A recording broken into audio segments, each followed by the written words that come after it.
My name is Regina. Sitting here in my new townhouse, looking at the old family spreadsheet I've just archived, memories flood back. It's been a year since I was removed from the family group chat, and so much has changed. I remember the day like it was yesterday. It was a Wednesday night, and I was sitting at my kitchen table, working on my laptop. Suddenly, my phone vibrated. A message popped up in the family group chat. We've agreed you're no longer part of the family. Don't come to any gatherings. I stared at the screen in disbelief, waiting for someone to say it was a cruel joke. But no one did. 3 minutes later, my mother, Evelyn, removed me from the group. I didn't argue or beg. Instead, I typed thanks for confirming that before she could block me. That's when I opened the spreadsheet I'd kept hidden for 4 years. Every month, $8,746 left my accounts to cover my family's expenses, my mother's mortgage, my older brother Leo's luxury truck payments and insurance, my younger sister Ivy's tuition, the family phone plan, insurance premiums, credit card minimums, and a private loan they'd promised was temporary. I'd been working as a catastrophe risk modeler for a regional insurance company in San Diego. My job was to analyze wildfire risks, looking at building materials, evacuation routes, weather conditions, and financial exposure. I could spot potential disasters in a neighborhood, but I'd been blind to the one in my own family. 4 years ago, my father passed away. Out of love and a sense of duty, I agreed to help my mother with the mortgage for 6 months. But those 6 months turned into a year, and then more. Leo, who'd moved back home after a so-called temporary career transition, needed a new truck for his plumbing business. Ivy was enrolled in an online fashion design course that she'd already quit twice but still needed tuition. And there were always emergencies. The roof needed repairs, property taxes went up. My mother was a master at presenting each expense as the last one before they became independent.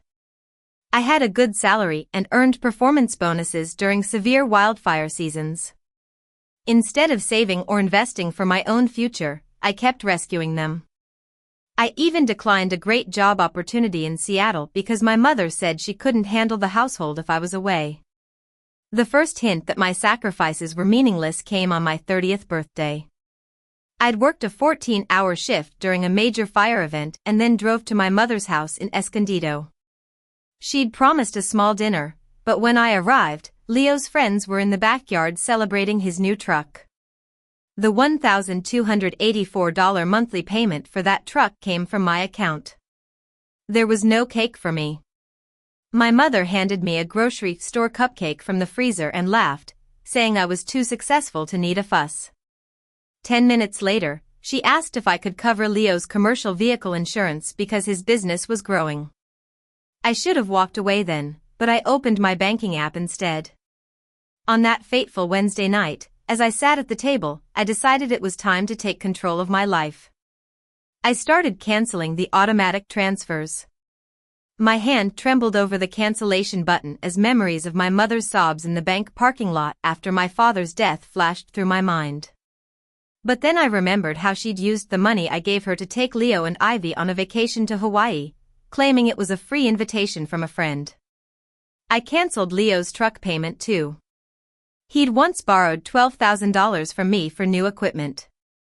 2 months later, he posted pictures from a luxury golf resort, calling it a business retreat. When I questioned him, he accused me of being controlling.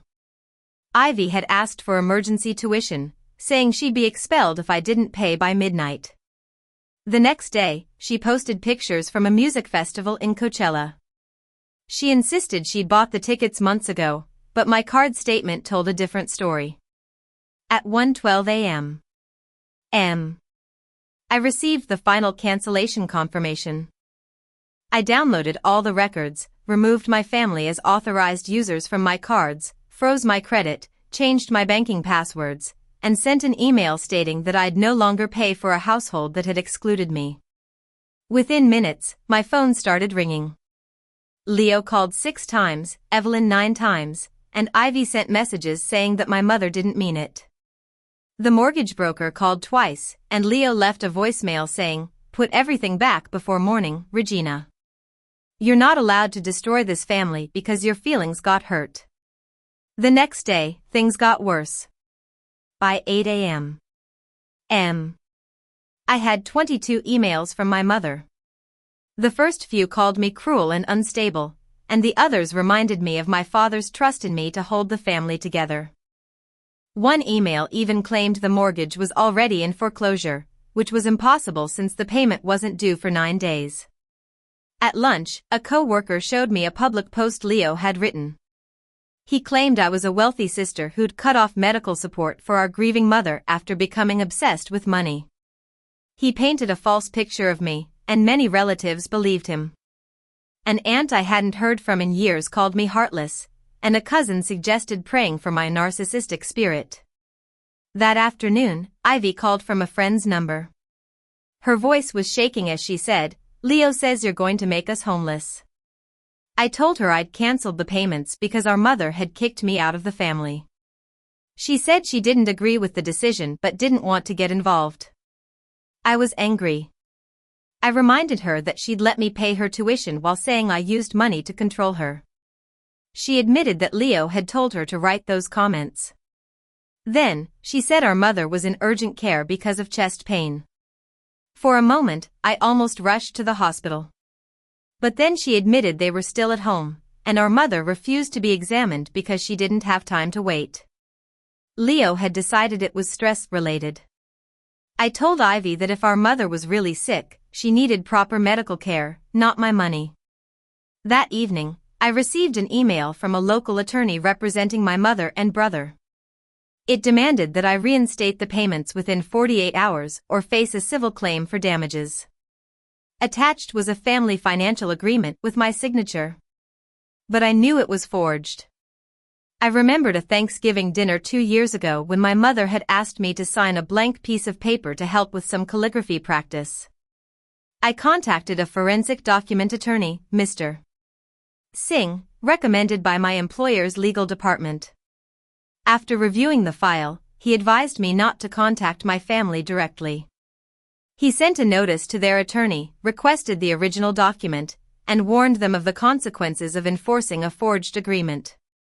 The family attorney withdrew the demand the next morning. Leo deleted his post, and my mother sent me a message saying that my father would be ashamed for bringing lawyers into the family. I replied as Mr. Singh instructed, directing all future communication to him. For the next 2 weeks, I was a mess. I couldn't sleep well, and I kept checking my phone. I was so conditioned to taking care of them that I even calculated how long my mother could cover the mortgage without me. But then, I started to see the light. Without the family expenses, I could save more in 1 month than I had in a whole year before. I'd been developing a wildfire loss forecasting tool outside of work for 3 years.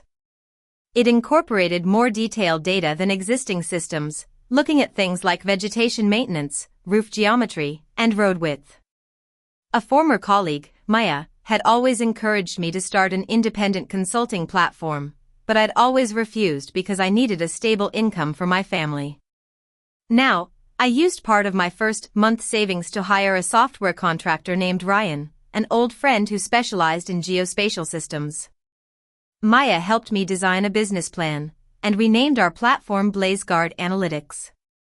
6 weeks later, a small county fire district agreed to test our system in 3 vulnerable communities. Our model identified a group of homes that were more at risk than previously thought because of a narrow evacuation road and dense trees. County inspectors confirmed the conditions, and residents received grants to improve their safety. The project was a success, but it also brought more trouble.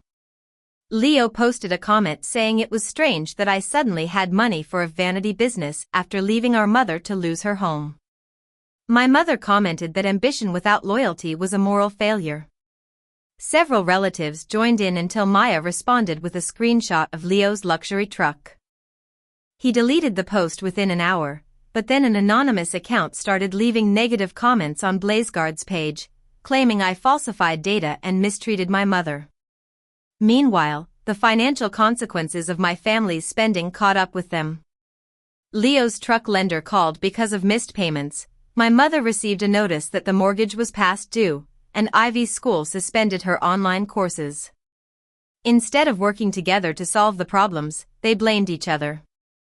2 months after the group chat message, BlazeGuard received an invitation to bid on a regional contract.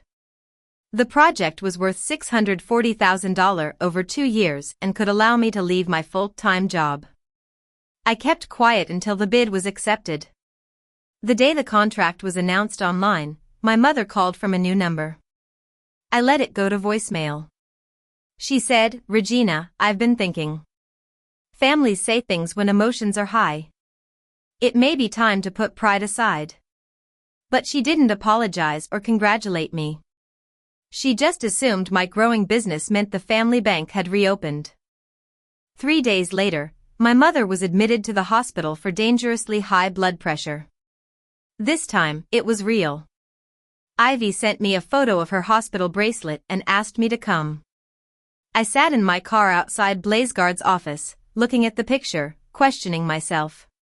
Was I really being cruel by not rushing to her side? I called the hospital directly. A nurse agreed to deliver a message to my mother. I said I loved her and hoped she'd get better, but I also made it clear that I wasn't responsible for the medical costs. 20 minutes later, Leo called, shouting at me for announcing I wouldn't pay. I told him I called to ensure she was getting care, and that she was in the hospital because of her medical condition.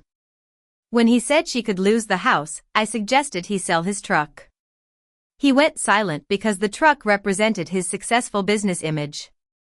He then said that our mother had named me as the reason for her condition in front of the whole family and that relatives were praying for the daughter who'd abandoned her.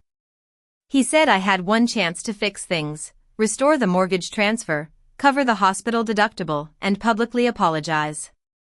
I asked if she'd apologized for forging my signature, but he had no real answer. Mr. Singh sent Leo a formal cease and desist letter that afternoon. My mother stayed in the hospital for 2 nights. I sent flowers anonymously. Ivy recognized the arrangement and thanked me privately. But a week later, my mother posted a photo of the flowers and claimed they were from Leo. Then, I received a voicemail from my mother's mortgage servicer. They were responding to a request supposedly submitted by me for a hardship modification. I had submitted no such request. Mr. Singh discovered that someone had provided my personal information and identified me as a co-borrower. During the internal fraud review, the mortgage company found out that 18 months ago, my mother had refinanced the property and withdrawn $146,000 in equity.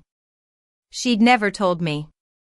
Bank records showed that $58,000 went to Leo's failing plumbing business, nearly $30,000 paid off credit cards, $22,000 was used for home renovations, $18,000 went to Ivy, and the rest disappeared in cash withdrawals and travel expenses. The mortgage investigator also found that my mother had been receiving rental income of about $3,600 per month from a small duplex in Oceanside, a property from a trust established by my maternal grandfather. She'd told me it was tied up in probate and produced no income. When the truth came out, the family turned on each other. Leo claimed my mother had promised him part ownership of the house in exchange for maintenance. Ivy accused Leo of taking most of the refinance money. My mother insisted they'd pressured her into borrowing.